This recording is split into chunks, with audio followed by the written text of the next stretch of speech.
I remember just that moment of going to my phone and seeing every possible American number calling you, and you're like, I went to my email and someone saying my condolences, and I'm like, my condolences for what? I just spoke to you last night about a script. Why are you emailing me that? And coming out of my email to see my my team, my representatives at the time say, do you want to write something about Chad? And I zoned out of that email and I went to my phone, saw all these calls, and I thought to myself, I'm gonna make this all go away. This is how I'm gonna make this go away. I am going to call Chad and he's going to answer the phone. So I kept calling, and then I saw Daniel Kaluuya, and Daniel Kaluuya don't call nobody. He busy. I'm like, why is this brother calling me? And I called him and I said, yeah, so you have like 5 seconds to tell me that this is not real. And he was extremely quiet. And I said, you're playing.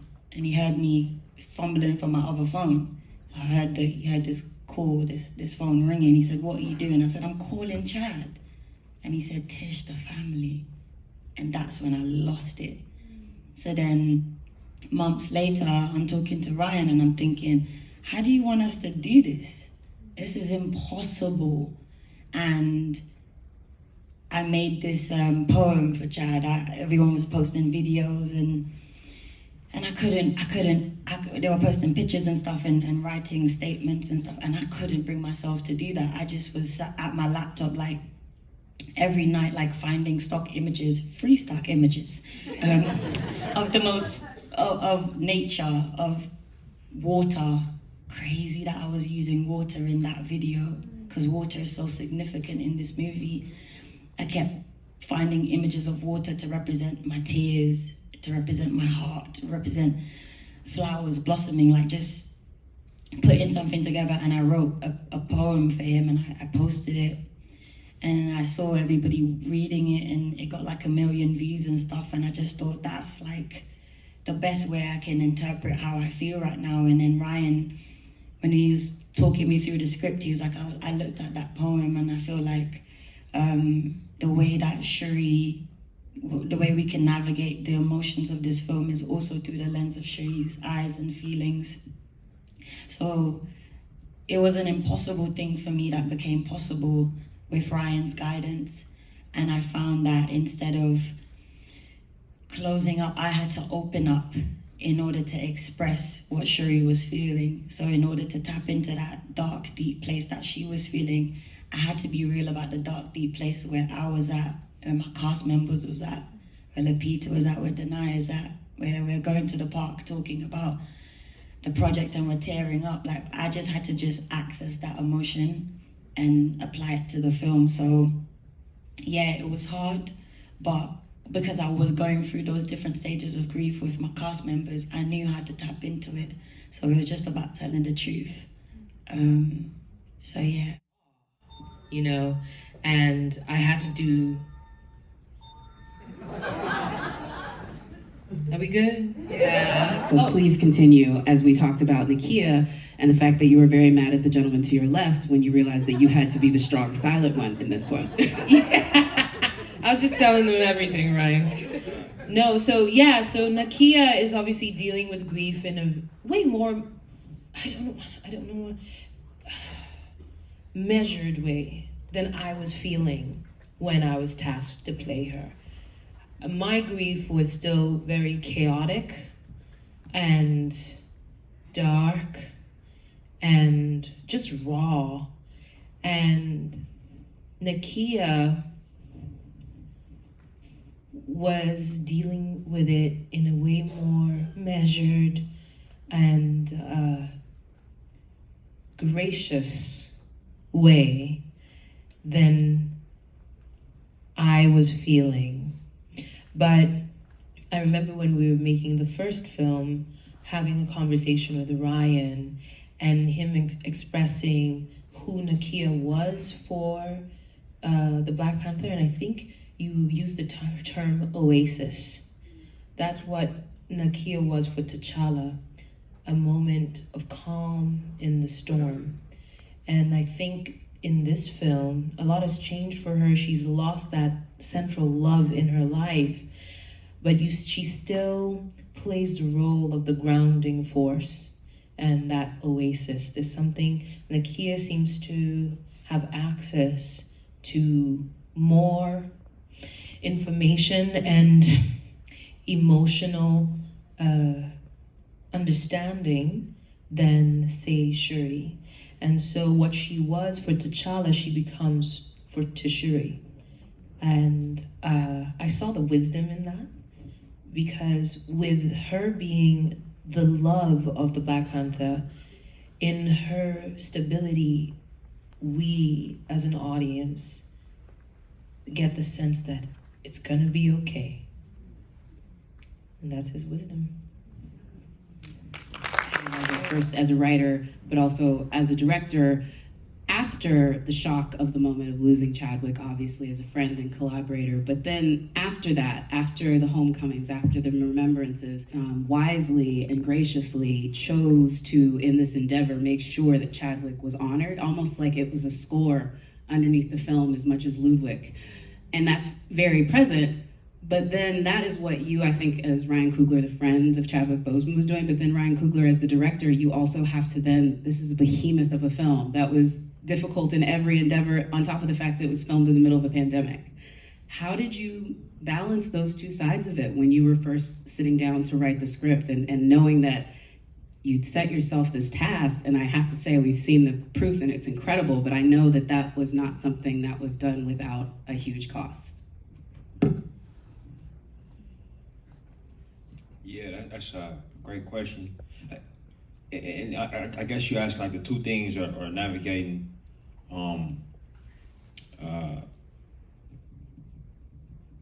being motivated by my own personal grief of Chad as a person, and then also like balancing it with the task of making the film. Is that what you? Yeah, and how you sort of melded those two very difficult tasks together in a way that didn't diminish either. It actually really was like a wood that just made them both stronger. Yeah, totally. It's interesting. You were talking about like it being me and Joe in the blank page, but it never really was that. Like, honestly, even when it was, like, of course we had to write, but we were blessed to be writing on a movie that we knew was gonna go. Like, the studio was saying, hey, we're gonna make this. I'm making it with actors that I know. You know, we forged a family making that first film, and I kind of know the actors' idiosyncrasies. Now, obviously, we had yet to cast these beautiful, talented, gifted actors at the end here, but there was that element too that we're gonna have to build out this part of the film. But as far as the Wakandas that were coming back, you know, I know these two. I know Danai. I know, you know, Angela. I know what they like, what they don't like. You know, I can kind of see it coming. You know, it never felt like we were writing it alone. You know, like I knew that I had to make something that they could make. You know, like I couldn't bring them something that they weren't gonna be able to give themselves to. So it actually made it very clear what had to be done. You know, we kind of like a band. You know, and I had to write a song that they could get on stage and sing. You know, and if it wasn't written the right way, they wouldn't sing it. You know what I mean? Like it's just not the group to do something for the sake of doing it. You know what I mean? And I'm not the director to do something for the sake of doing it. So I saw the film. Yeah. I would agree. But to be honest with you, those two things were kind of one and the same. You know, like in Chad, he was many things. He was many things. He was the most unique human being I ever met. You know, and to know him was to be affected by him. You know, like is the truth. Because it's like that with things that are unique, and when we lost him, my heart broke, because it's like damn, I'm not gonna have that in my life anymore. As a guy, as a director, but also my heart broke for all the people he wouldn't get to meet. You know what I'm saying? Like you know, that was that was like the cosmic unfairness of it. You know what I mean? Like, and that said, there was a duty to do something that was worthy of him, and he was so ambitious. Like, he was really, really ambitious, you know. So it was like, if we're gonna do it, we gotta go big. You know what I'm saying? Like Chad didn't want to do nothing small. You know, like if he was gonna put clothes on at the Met Gala, it was gonna be the best clothes. You know what I'm saying? Like if he was gonna do an accent, he was gonna be the best at it. You know what I mean? So it was like, if we're doing it, we gotta go big for him. You know, so it was all one and the same. I mean, I will say it's a testament to just his body of work in the short time, tragically stolen from us decades before his time. He still left a body of work that is enviable for a man that lived to be 100. And that is a testament to his work ethic and to y'all's collaboration. I love that you said that you had to bring everybody back that you brought back that was worthy of what they had, because that was what I remarked when I saw the film. And we've got like Oscar winners and Oscar nominees, and Ryan was like, nah, I gotta give something that they can all hit a home run on. And I love that. And I will have to say, Miss Danai, Okoye goes to some places in this movie. Let's just go ahead and talk about it. Everybody does. But all of these characters, from the first time we saw them on screen, even in the other properties, they've shown many colors. But in this one in particular, Okoye showed something I never thought I would see, and that is a bit of defeat in some aspects. So much loss, but also a bit of that defeat. And so I have to just ask you, that's just not a shade that I'm used to seeing on you in general. Fierce, on it, like keeping everyone on their P's and Q's. Yes, I didn't expect that. Was that refreshing for you with this, just showing her vulnerability that way? Yeah, it was. I mean, initially, you know, when Ryan told me of her arc, I was like, and then I was like, yeah, no, that's right. That's absolutely right. And it was something that, you know, actually I cherished that arc. I cherished that she got to go through something that really had to shift her. And she couldn't stay in the same place, you know, and I think that is also the beauty and the blessing of getting to continue the story in this world of these, you know, women of African descent and characters of African descent that you rarely get to see on this platform, is you get to see them get stretched now, and you get to see them step into all these aspects of their humanness that we don't always get to see us do. So to have the rug pulled out from under her like that was, you know, there was a jarring aspect, but it felt like when I looked outside looking in, I said, this is right. This is the thing that needs to happen to her. And she's trying. It's so fitting, you know, it was very astute of Ryan and Joe, because, you know, she likes to be in control, and she likes she knows the result before she goes for the thing. That's who she is. She keeps the nation in place. And, you know, it was like this aspect of failing, this aspect of messing up, this aspect of also not only just that in her job, but also in the relationships that's so important to her, which is this family who she's leaned into to love and care for beyond her job. And so it's an emotional connection also, the loss of Shuri. It's not just like a job that, you know, where she messed up one day. So all of that was connected to, you know, and Ryan was really great about talking about this in the beginning, about how as Lupita was saying, Nakia is over here with figuring out the grief process, and we're like back here.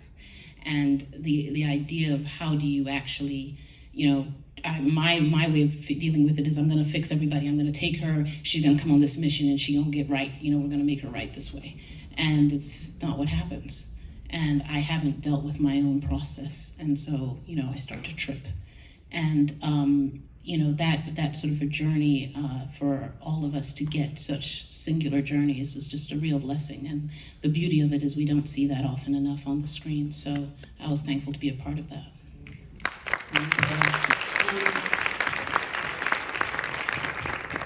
I will add that in addition to showing this grief this way, is it shows how grief weakens us. And of course, in the midst of grief is when Wakanda is the most vulnerable.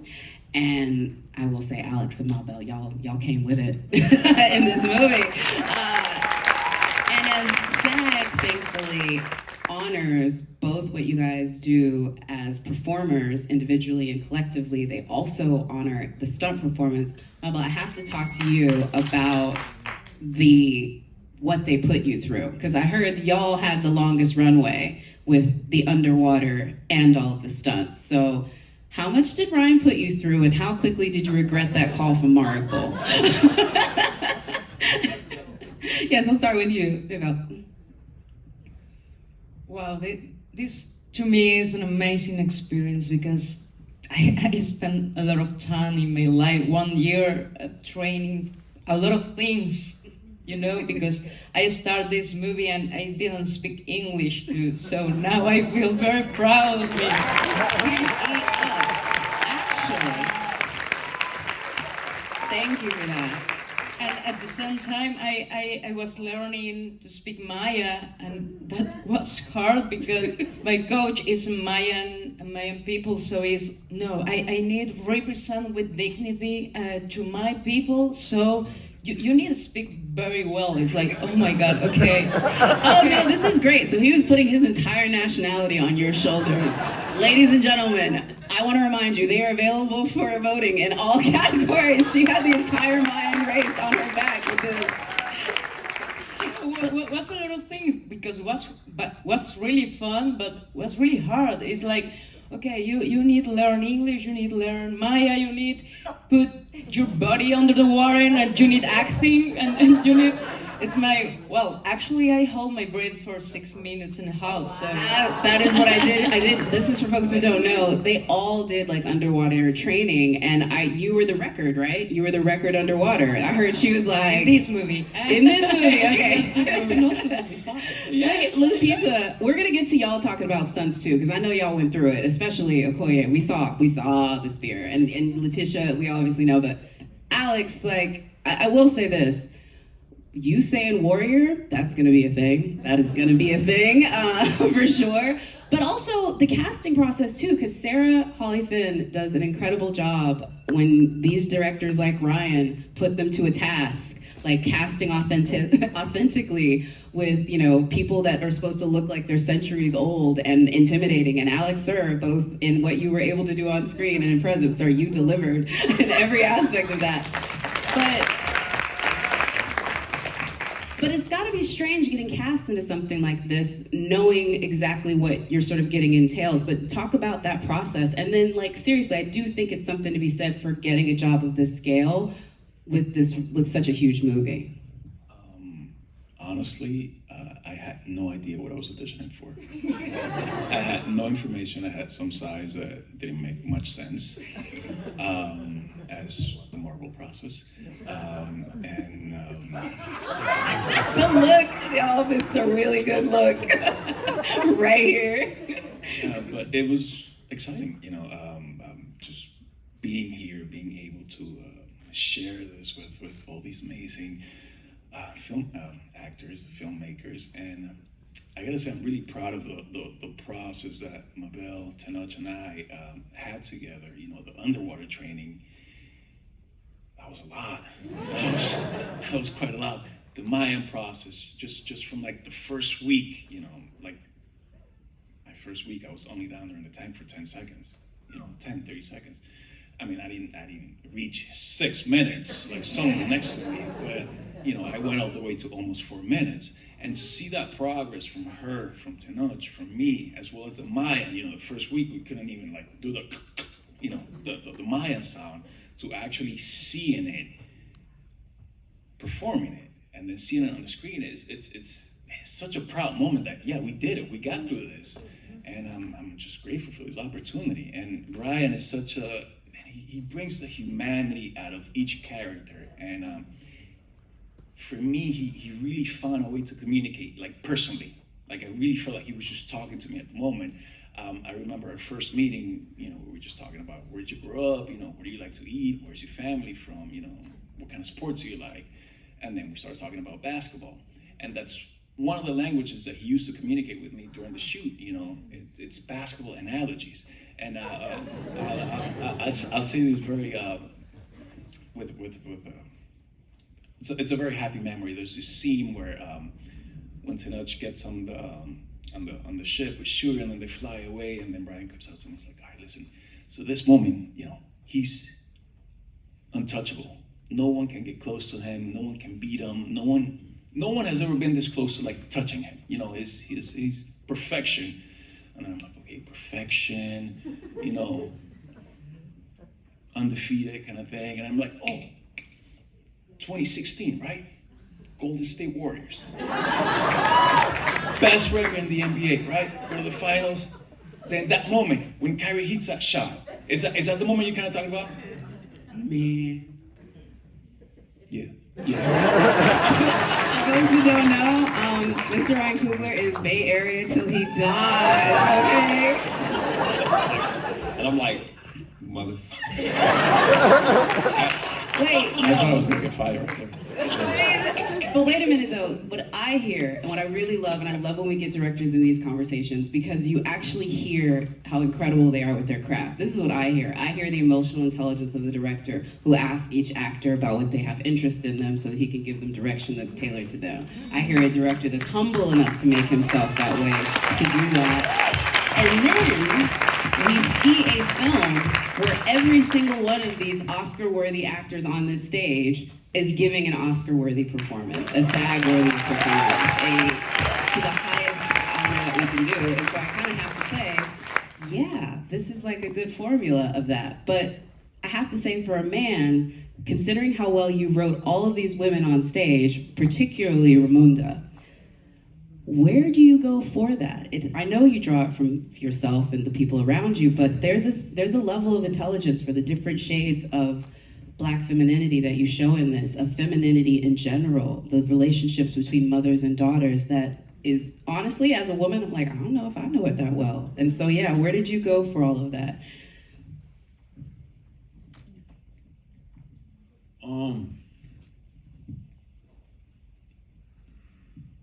Yeah, it's an iterative process and it's a collaborative process. So I don't take full credit for any of that. You know, like you know, you work and you try to imagine yourself in the character's shoes. I know these characters pretty well, you know, and the whole idea of it for me was perspective and vantage points, you know. And these are people who know each other, like, you know, like these are it's a family movie, you know, and with families, you know, I think about I'm really proud of like several scenes in the film in terms of like what we were able to get across. But if you look at it all like a family drama, you know, like which is what Joe and I were trying to do, and Nate and then when the actors come in, because they're kind of like the final collaborators when it comes to writing, you know, because if the words aren't right, one of two things are gonna happen. They're not gonna say them, you know what I mean, or they'll say them and it won't work, you know, like in things, you know, like screenwriting is an interesting gig, right? Because it's really not many other gigs like it. In it, like for architects, like the public doesn't celebrate the blueprint. You know what I mean? Like the public appreciates a nice looking building, but if I like showed you the blueprint for the Burj Khalifa, like most of us wouldn't know what we was looking at. You know what I mean? But for whatever reason, like screenplays get celebrated. You know what I'm saying? And people know about them, and you can read them and have a good time. But the truth is, that's not the finished product. You know what I'm saying? Like the finished product is the movie, and sometimes things can be really cool, but when they say, you know, the effect isn't there, and that's when the actor comes in. You know, so that's when we work. A lot of times we working on set. You know what I mean? Like a lot of the best lines in this movie didn't come from me and Joe. You know, like it came from them. You know, they'll say, "Hey, I'm thinking about like maybe you should say this." And it's like, man, there you go. You know what I mean? Or it's like, this ain't working for me. Make this work. I'll be back in 20 minutes. You know what I mean? Like, and then you know, we'll watch, we'll look at it, and it's like, okay, yeah, here it is, right here. You know, this is where it's at. So it's a very iterative process. I mean, look, man, Liki Tawakan, that did not come from me. You know, that was Alex and Mabel and Tano saying, hey, man, we need something to say. Like, the Wakanda's got Wakanda forever, man. Where's our thing at? We thinking maybe it's this, you know? And I'm like, Liki Tawakan, okay. I'm like, oh, wait, what's that mean? Rise Tawakan. I'm like, perfect, you know? And I ran with so it. y'all got that to the T. So that was a collaborative process with the actors to give their version of Wakanda forever. 100%. Wow. Yeah, and that's I just had to catch that. You know, that was like placed in my hands. You know, so yeah, like it's for us, man, for Joe and myself. You know, we thinking about what's gonna be on screen. You know, and what's the best thing that's gonna be on the screen. And you asked about Ramon Angela's not here, but she's somebody who didn't ask for where she was. Like, she has a lot of power in this movie. None of it she was after, you know, like, and she's holding on to a lot and trying not to let it break through. But when she has to fire somebody that she cares about deeply, you know, like some of that comes out when she, you know, and the movie was for us about people, not just the loss of T'Challa, but people losing things that define them. You know, like We don't want to get too many spoilers now.